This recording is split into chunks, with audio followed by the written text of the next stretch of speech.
الرحمن الرحیم الحمد للہ الملک الحق المبین المتصور لعظمتہ جبابرۃ الطاغی المتخاضع لکبریائہ وطاعت المتمردین المعترف بربوبیتہ سائر الخلق اجمعین والصلاة والسلام والتحیۃ والاکرام علی اشرف النبیین وخاتم المرسلین سیدنا مولانا ابی القاسم محمد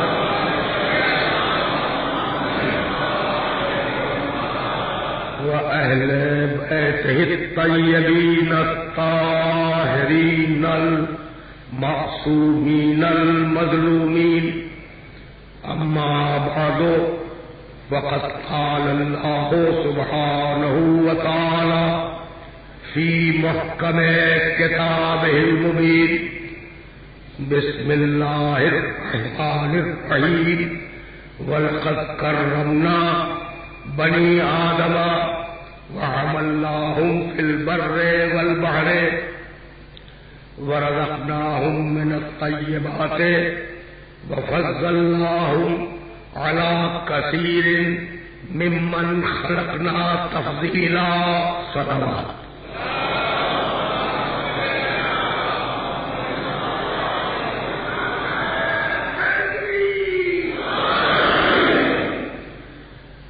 عزیزان محترم، وہ آئے مبارکہ جو صدرامہ کلام میں تلاوت کی گئی، اس آئے مبارکہ میں پروردگار عالم نے یہ اعلان فرمایا کہ ہم نے انسان کو کرامت عطا کی، ہم نے انسان کو عزت عطا کی، ہم نے انسان کو شرف عطا کیا۔ یہ شرف، یہ کرامت اور یہ عزت انسان کو فقط اس لیے ملی کہ وہ حق اور فرض کو سمجھتا ہے۔ آج کا انسان ہو یا معاشرہ ہو یا ملک ہو یا بڑی طاقت ہو، بڑا مسئلہ یہ ہے کہ ہر انسان اپنے حق کو لینے کے لیے تو آمادہ ہے، لیکن کوئی انسان اپنے فرض کو انجام دینے کے لیے تیار نہیں ہے۔ یہی سبب ہے کہ پروردگار عالم نے سورہ واللیل میں آواز دی، ان علینا للہدی وان لنا للآخرۃ الاولی، ہدایت کرنا ہمارا فرض ہے اور دنیا و آخرت ہماری ملکیت ہے۔ تو فرض کا اعلان پہلے کیا اور اپنے حق کا اعلان بعد میں کیا، تو بتانا یہ تھا کہ جب تک اپنے فرض کو ادا نہ کرو اس وقت تک تمہیں یہ حق نہیں ہے کہ تم اپنے حق کو باندھو، اپنے حق کا مطالبہ کرو۔ ان علینا للہدی، ساری ہدایت کی ذمہ داریاں ہماری ہے۔ تو انسان کو صاحب شرف اس لیے بنایا، صاحب کرامت اس لیے بنایا، صاحب عزت اس لیے بنایا کہ اسے عقل دی گئی، اور عقل اس لیے دی گئی کیا افحسبتم انما خلقناکم عبثا وانکم الینا لا ترجعون، کیا تم یہ سمجھتے ہو کہ ہم نے تمہیں بے مقصد خلق کیا ہے، ہم نے تمہیں عبث خلق کیا ہے، اور کیا تم یہ سمجھتے ہو کہ تم ہماری طرف پلٹ کر نہیں آؤ گے؟ تو بس اگر مقصد تخلیق انسانی کا پتہ چل جائے، اگر انسان یہ سمجھ لے کہ کیوں پیدا کیا گیا، تو یہی اس کا شرف ہے، یہی اس کی کرامت ہے، یہی اس کی عزت ہے۔ تو انسان کو پیدا کیا ہدایت کے لیے، انسان اس لیے دنیا میں آیا کہ ہدایت کو قبول کرے۔ تو سوال یہ تھا کہ بھائی وہ کون لوگ ہو جو ہدایت دے اور وہ کون لوگ ہو جو ہدایت کو قبول کرے؟ تو سورہ یونس میں آواز دی، افمن یہدی الی الحق احق ان یتبع امن لا یہدی الا ان یہدی فما لکم کیف تحکمون۔ اے انسانوں، تمہارے سامنے دو قسم کے لوگ ہیں، کچھ وہ ہیں جو پکار رہے ہیں کہ ہدایت ہم سے لے جاؤ، اور کچھ وہ ہے جو ہدایت کے لیے بھٹک رہے ہیں، تو فیصلہ تم خود کرو کہ ان کی پیروی کرو گے جو محتاج ہدایت ہے، یا ان کی پیروی کرو گے جو سنونی کی آواز بلند کر رہے ہیں اور کہتے ہیں کہ ادھر حق اس طرف ہے، کسی غیر کی طرف نہ جانا۔ تو پروردگار عالم نے محتاج ہدایت پر پابندی لگائی کہ وہ ہادیوں کی طرف جائے، وہ ہدایت کرنے والے کو قبول کرے۔ جب یہ سلسلہ فکر اس منزل تک پہنچا تو ایک مرتبہ دو مستقل ہدایتیں پروردگار نے شروع کی۔ سورہ طٰہٰ میں آواز دی، ربنا الذی آتیٰ کل شیء خلقہ ثم ھدیٰ، ہمارا رب وہ ہے جس نے کائنات کی ہر شے کو خلق کیا اور کائنات کی ہر شے کو ہدایت دی۔ یہ ہدایت پوری کائنات کی ہے۔ اور اب ایک مرتبہ اعلان کیا، انا ہدیناہ السبیل اما شاکرا و اما کفورا، ہم انسان کی جو ہدایت کر رہے ہیں، تو انسان صاحب اختیار ہے، صاحب شرف ہے، صاحب کرامت ہے، چاہے تو ہدایت کو قبول کرے، چاہے تو ہدایت کو رد کر دے۔ تو اب جب رد و قبول کا مرحلہ درمیان میں آیا تو ایک مرتبہ سورہ نحل میں آواز دی، وَلَقَدْ بَعَثْنَا فِي كُلِّ أُمَّةٍ رَسُولًا مِّنْهُمْ أَنِ اعْبُدُوا اللَّهَ وَاجْتَنِبُوا الطَّاغُوتَ فَمِنْهُم مَّنْ هَدَى اللَّهُ وَمِنْهُم مَّنْ حَقَّتْ عَلَيْهِ الضَّلَالَةُ فَسِيرُوا فِي الْأَرْضِ فَانظُرُوا كَيْفَ كَانَ عَاقِبَةُ الْمُكَذِّبِينَ۔ ہم نے ہر قوم میں، ہر قبیلے میں، ہر علاقے میں، ہر جگہ اپنے رسول بھیجے اور یہ کہہ کے بھیجا کہ اللہ کی عبادت کرواؤ، نفس کی سرکشی سے بچاتے رہو، نفس کی سرکشی سے پرہیز کرنے کا حکم دو۔ کچھ وہ تھے جنہوں نے ہدایت کو قبول کیا، کچھ وہ تھے جو ہدایت سے منہ پھیر کے بھاگ گئے۔ تو جنہوں نے ہدایت کو قبول کیا اب ان کے لیے سند آئی، وَلَنَبْلُوَنَّكُمْ بِشَيْءٍ مِّنَ الْخَوْفِ وَالْجُوعِ وَنَقْصٍ مِّنَ الْأَمْوَالِ وَالْأَنفُسِ وَالثَّمَرَاتِ وَبَشِّرِ الصَّابِرِينَ الَّذِينَ إِذَا أَصَابَتْهُمْ مُصِيبَةٌ قَالُوا إِنَّا لِلَّهِ وَإِنَّا إِلَيْهِ رَاجِعُونَ أُولَٰئِكَ عَلَيْهِمْ صلوات من ربهم ورحمة وأولئك هم المهتدون۔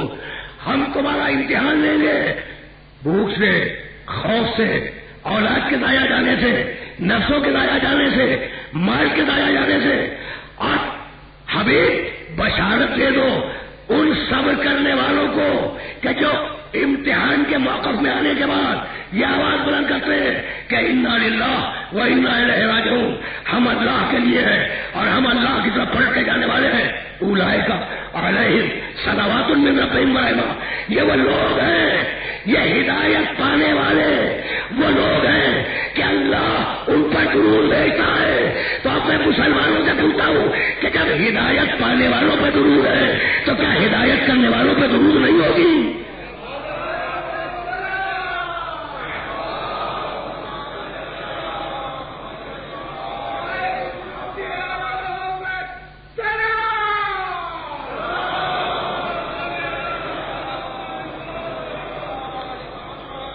جب ہدایت پانے والوں پر اللہ درود بھیجے تو کیا ہدایت کرنے والوں پہ درود نہیں ہوگی؟ اب یہ ہدایت کرنے والے ہیں کون؟ یہ کون لوگ ہیں؟ تو آواز دی سورہ راز میں، انما انت منذر ولکل قوم ھاد، ہم نے ہر قوم کے لیے ایک ہادی رکھا ہے، ہم نے رکھا ہے، یعنی تمہیں اس ہادی کو تلاش کرنا ہے، بنانا نہیں ہے۔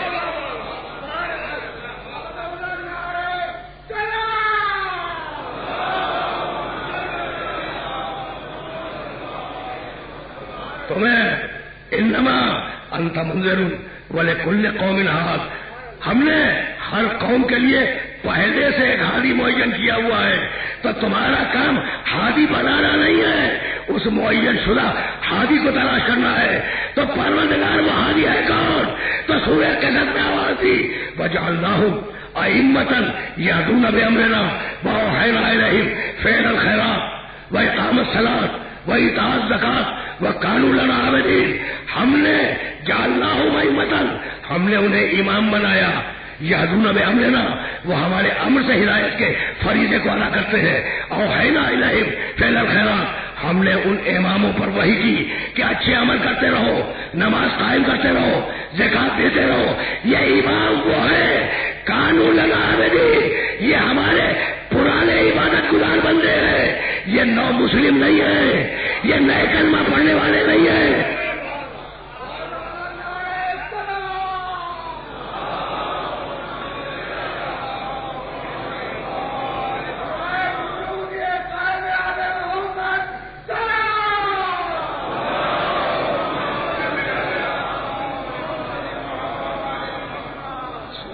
سورہ قصص میں آواز دی وجعلناہم ائمۃ یہدون بامرنا واوحینا الیہم فعل الخیرات، ہم نے انہیں امام بنایا، یہدون بامرنا وہ ہمارے حکم سے فریضہ ہدایت کو انجام دیتے ہیں، ہم نے انہیں حکم دیا کہ ہدایت کرو، وہ خود اپنی مرضی سے ہادی نہیں بنے، وہ اپنی مرضی سے ہادی نہیں بنے، یہدون بامرنا وہ ہمارے امر سے اور ہماری اجازت سے فریضہ ہدایت کو انجام دیتے ہیں، ہم نے ان پر وحی کی عمل خیر کرو، نماز قائم کرو، زکات دیتے رہو، وَكَانُوا لَنَا عَابِدِينَ، جنہیں ہم نے امام بنایا یہ ہمارے پرانے عبادت گزار بندے تھے، تو امامت ملی ہے عبادت پر،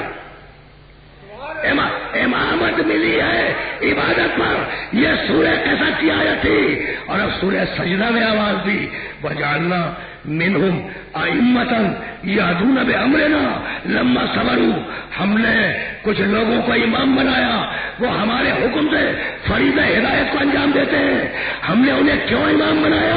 لما صبروا، وہ ہمارے پرانے صابر بندے تھے، تو امامت کی دو ہی شرطیں ہیں، عبادت ہو جب امامت ملے، عبادت ہو جب امامت ملے، صبر ہو جب امامت ملے، چوتھا امام ایسا آیا کہ عابدوں میں زین العابدین کہلایا اور صبر کرنے والوں میں سید الصابرین کہلایا۔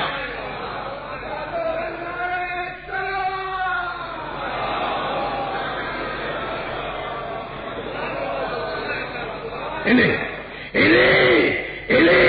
ہدایت کرنے والوں کا وہ قافلہ تھا، انہیں ہدایت کرنے والوں کا وہ قافلہ تھا جو حسین ابن علی کی سربراہی میں 28 رجب کو مدینے سے نکلا تھا۔ حسین 28 رجب کو مدینے سے چلے، 3 شعبان کو مکے میں وارد ہوئے، 9 ذی الحجہ کو مکہ چھوڑا، 2 محرم کو چلتے چلتے حسین کا ذوالجراح ایک مقام پہ رک گیا، جب ذوالجراح نے آگے جانے سے انکار کیا تو سامنے ایک چھوٹی سی بستی تھی، عباس سے کہنے لگے ابو الفضل بھیا عباس ذرا بستی والوں کو تو بلاؤ، بستی والے آئے، پوچھا میرے مولا نے کہ تمہاری اس بستی کا نام کیا ہے، تمہاری اس بستی کا نام کیا ہے؟ کسی نے کہا مولا یقال لها غادریہ، اس بستی کا نام غادریہ ہے۔ کہا کوئی اور نام؟ کسی نے کہا یقال لها نینوا، کہا مولا اس بستی کا نام نینوا ہے۔ پوچھا کوئی اور نام؟ کسی نے کہا یقال لها ماریا، مولا اس بستی کا نام ماریا ہے۔ چوتھی مرتبہ پوچھا کیا اس بستی کا کوئی اور نام بھی ہے؟ تو ایک بوڑھے نے پکار کے کہا فرزند رسول یقال لها کربلا،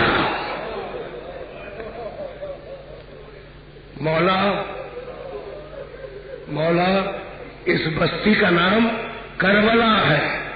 بس یہ سننا تھا کہ حسین نے کچھ جملے کہے، فرمانے لگے حاضی ارض و کربن و بلا، یہ کرب و ابتلا کی زمین ہے، ہاں ہونا محت لحالنا، یہاں ہمارے قافلے رک جائیں گے، ہاں ہونا تذبح اطفالنا، یہاں ہمارے بچے ذبح کر دیے جائیں گے، ہاں ہونا تذبح حریمنا، اسی زمین پر ہمارے اہل حرم کو اسیر بنا لیا جائے گا۔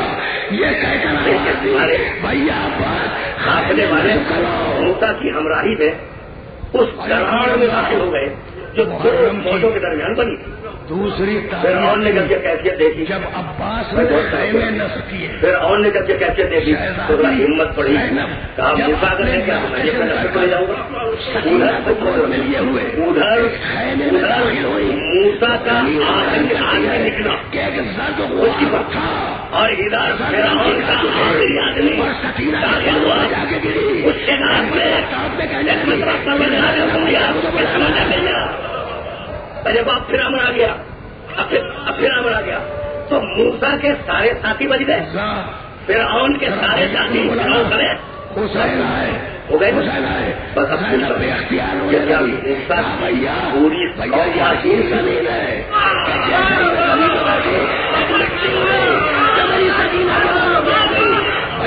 کیا موسیٰ پوری قوم سے ہٹا دی، کیا بنی اسرائیل میں کوئی غلط آئی ہے؟ بھائی اگر خراب نہیں تھے حسین نے دیکھو اگر موسیٰ کی قوم میں کچھ خراب افراد نہیں تھے تو یہ کس نے کہا تھا کہ موسیٰ مروا دیا؟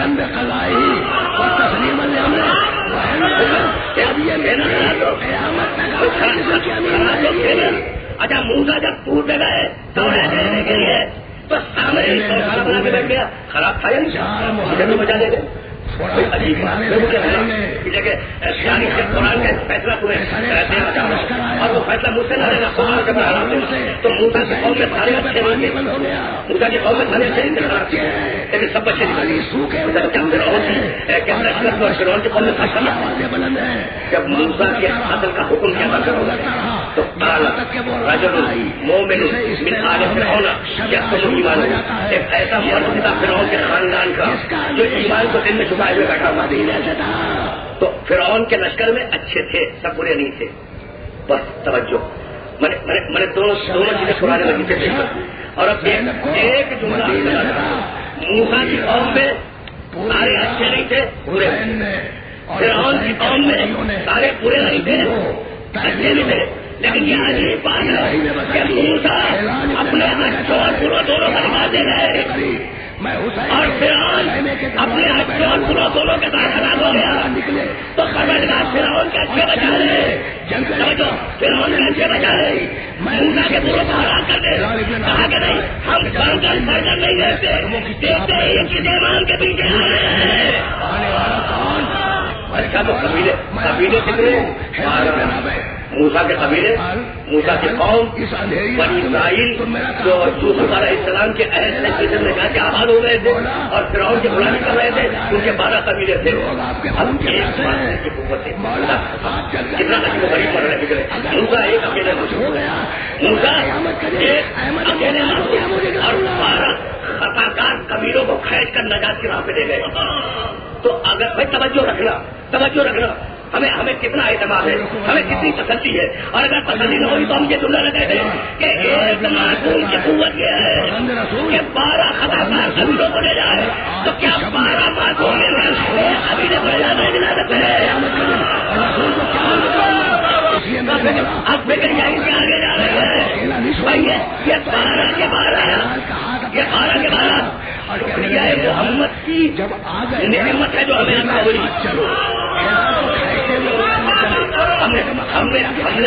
ہم نے محمد کی نعمت سے شکر ادا کیا ہے نا. تو اب ہمیں 12 کے 12 ہدایت کرنے والے بھائی سننے والے تھے اور افراد پڑھے لکھے. اب جو کچھ مجھے عرض کرنا تھا وہ میں عرض کر چکا اور اب جو کچھ کہوں وہ فقط اضافے کے طور پر سماعت فرما لیں. کسی نے کہا کہ بھائی آپ نے یہ خیلان کو اور آگے لے گئے، ایک زمین پہ کھڑے ہو گئے، کہنے لگے انا للہ و انا الیہ راجعون. خیلان جانتے ہو یہ زمین کیا ہے؟ کہا نہیں والا، کہا کڑیا جوان کو بچی نہیں لگے گی. اور آگے بڑھے ترائی کے قریب پہنچے، کہا انا للہ و انا الیہ راجعون. خیلان اس زمین کو پہچانتے ہو؟ کہا نہیں مولا میں اس زمین کو نہیں پہچانتا. کہا میرا بھائی میری فوج کا لمبردار گھوڑے سے جی مقام پہ زمین پہ آئے گا.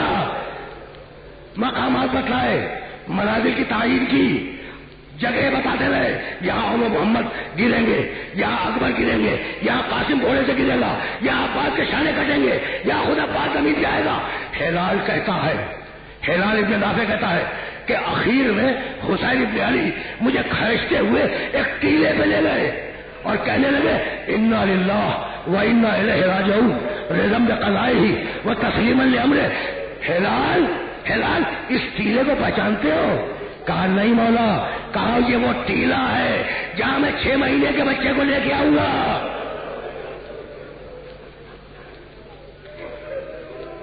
جہاں میں 6 مہینے کے بچے کو لے کے آؤں گا، فوجی عزیز سے پانی کے بدلے تیرے ستم آئے گا اور میرا بچہ میرے ہاتھوں میں منقلب ہو جائے گا.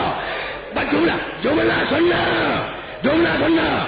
یہ علی اصغر کے شہید ہونے کی جگہ بتلا کر ایک مرتبہ حسین ہلال سے کہنے لگے ہلال یہی کھڑے رہو میں ابھی واپس آتا ہوں. ہلال کہتا ہے کہ میں اس چھوٹے سے ٹیلے پہ کھڑا ہوا تھا. حسین مقتل کی طرف روانہ ہوئے. ہلکی چاندنی میں اب جو میں نے دیکھا تو دیکھا کہ ایک سیاہ پوش بیوی اپنے بالوں سے مقتل کی زمین کو صاف کر رہی ہے. حسین دوڑتے جاتے ہیں اور کہتے جاتے اماں میں آ گیا, اماں میں آ گیا,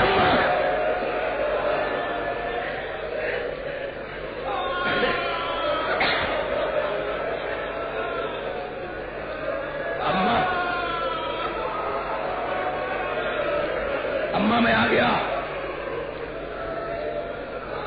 بس آپ نے زحمت کی, آپ نے زحمت کی, آپ نے گریہ کیا. تقریر اپنے آخری مرحلوں سے قریب ہو رہی ہے. عاشور کی رات گزری, عاشور کا دن طالع ہوا.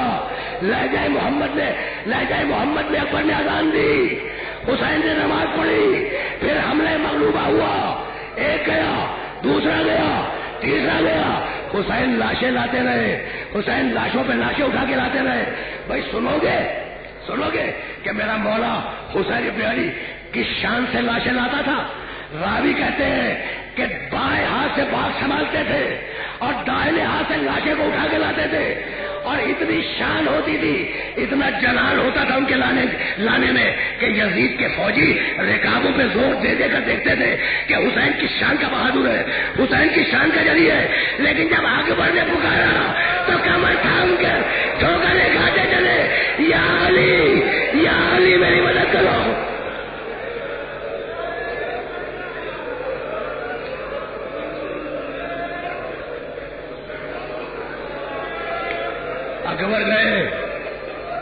اکبر گئے, عباس گئے, قاسم گئے, اور محمد گئے. اصغر کو دفن کر دیا. اور ایک مرتبہ آواز دی حل من ناصر ینصرنا, ہے کوئی میری مدد کرنے والا. اور اس کے بعد میرے مولا نے آخری اتمام حجت کیا. فوجی عزیز کے سامنے آئے, رسول کا امامہ, رسول کی ہوا, رسول کی تلوار, رسول کے ناکے پہ سوار, اور آنے کے بعد اتمام حجت کیا. جب اتمام حجت کیا تو یہ پوچھا بے بات تقتلوننی, ارے تم میرے قتل پہ کیوں آمادہ ہو؟ جواب ملا بغضاً لأبی, تمہارے باپ کی دشمنی ہم تم سے نکال رہے ہیں. میرے جملے کو یاد رکھنا. کربلا میں جب میرے حسین نے پوچھا کہ مجھے قتل کرنے پہ کیوں آمادہ ہو تو کہنے لگے بغضاً لأبی, تمہارے باپ کا بدلہ تم سے لے رہے ہیں. پوری تاریخ اسلام کا خلاصہ, جو خدا کے دشمن تھے وہ رسول سے لڑے, جو رسول کے دشمن تھے وہ علی سے لڑے, اور جو علی کے دشمن تھے وہ حسین سے میدان جنگ میں آگے مقابلہ کرنے کے لیے اتمام حجت کیا. واپس آئے, لباس مانگا, لباس پہنا, تلوار کھینچی, آستینیں الٹی. راوی کہتا ہے کہ چہرے اقدس 14ویں رات کے چاند کی طرح چمک رہا تھا, اور ایسا حملہ کیا کہ جیسے بھوکا شیر بھیڑوں کے گلے پہ حملہ کرتا ہے. کولیوں سے خون ٹپک رہا تھا. یہ کہتے جاتے تھے اور تلوار چلاتے جاتے تھے کہ ارے تم نے میرے عباس کو بھی مار ڈالا, ارے تم نے میرے اور محمد کو بھی مار ڈالا, ارے تم نے میرے اصغر کو بھی مار ڈالا, ارے تم نے میرے اکبر کو بھی مار ڈالا. فوجیں دور دور بھاگ گئی. ایک مرتبہ آواز آئی یا ایتھا النفس المطمئنہ ارجعی الی ربک راضیۃ مرضیہ. حسین یہ جنگ کا ہنگام نہیں ہے, حسین تلوار کو نیام میں رکھ لو. میرے مولا نے تلوار نیام میں رکھی. اب بھاگی ہوئی فوجیں آئی, کہیں سے تیر آئے, کہیں سے تلواریں آئی, کہیں سے پتھر آئے, کہیں سے نہریں آئے. میرا مولا زخمی ہوتا چلا.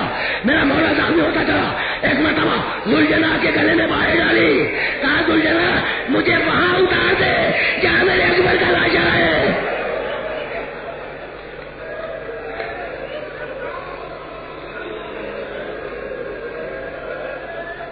میں نے زحمت دی, ذوالجناح مجھے وہاں اتار دے جہاں میرے اکبر کا لاشا ہے. حسین ذوالجناح سے زمین پہ آئے, حسین ذوالجلال زمین پہ آئے، یزید کی فوج میں شادیانے بجنے لگے، نوبتیں بجنے لگی، فتح کے نعرے لگنے لگے۔ ایک مرتبہ شہزادی زینب سید سجاد کے خیمے میں گئی، شانہ ہلایا، بھتیجے اٹھو، یہ باہر شور کیسا ہو رہا ہے؟ سجاد اٹھے، خیمے کا پردہ اٹھایا، ایک مرتبہ نو کے لہجہ میں نگاہ پڑی، السلام علیکم یا ابا عبداللہ۔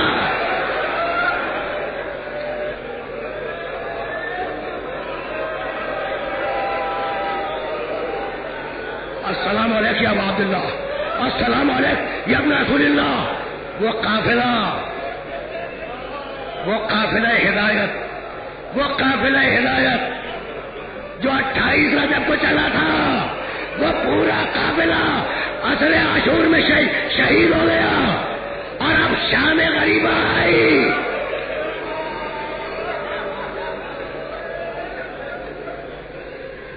اجرکم اللہ، اجرکم اللہ۔ شام غریبہ آئی۔ میرے دوستوں، میرے بزرگوں، میرے نوجوانوں، اس کا نام ہے شام غریبہ۔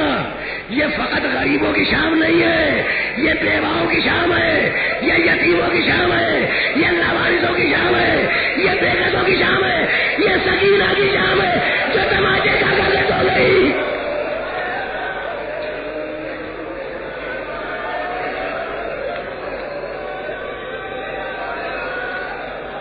یہ جلے ہوئے، یہ لٹے ہوئے اہل حرم کی شان ہے، یہ لٹے ہوئے اہل حرم کی شان ہے، یہ جلے ہوئے خیموں کی شان ہے۔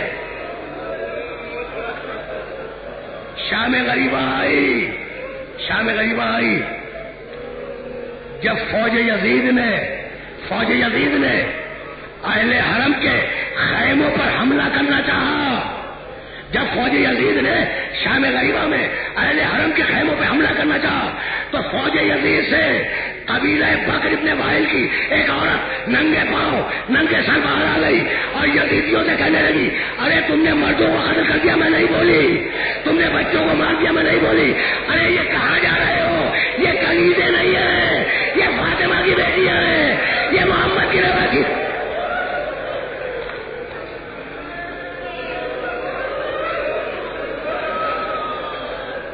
اجرکم اللہ، اجرکم اللہ۔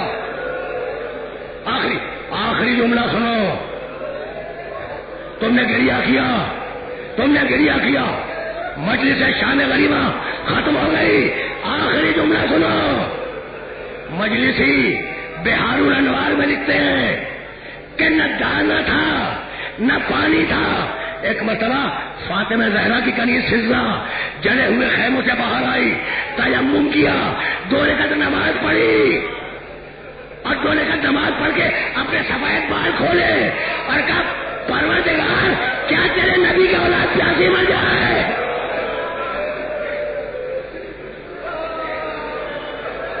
بس آخری جملہ سننا، پروردگار کیا تیرے نبی کی اولاد پیاسی مر جائے؟ آسمان سے پانی اترا، پانی لے کر فضہ شہزادی زینب کے پاس آئی اور کہا، بیوی کنیز کا ہدیہ قبول کرو۔ شہزادی نے ایک کوزے میں پانی بھرا، سکینہ تماچے کھا کے چھو چکی تھی، ایک مرتبہ شانہ ہلایا، اٹھو بیوی پانی آ گیا۔ آخری جملہ تقریر کا، اٹھو بیوی پانی آ گیا۔ کہا، پھوپھی اماں پہلے آپ پی لے۔ کہا، نہیں بیٹی، چھوٹے پہلے پیتے ہیں، جو چھوٹا ہو وہ پہلے پیتا ہے۔ بس یہ سننا تھا کہ کوزہ لیا اور چلی مقتل کی طرف۔ کہا، بیوی کہاں جا رہی ہو؟ تو انہوں نے کہا، میرے اللہ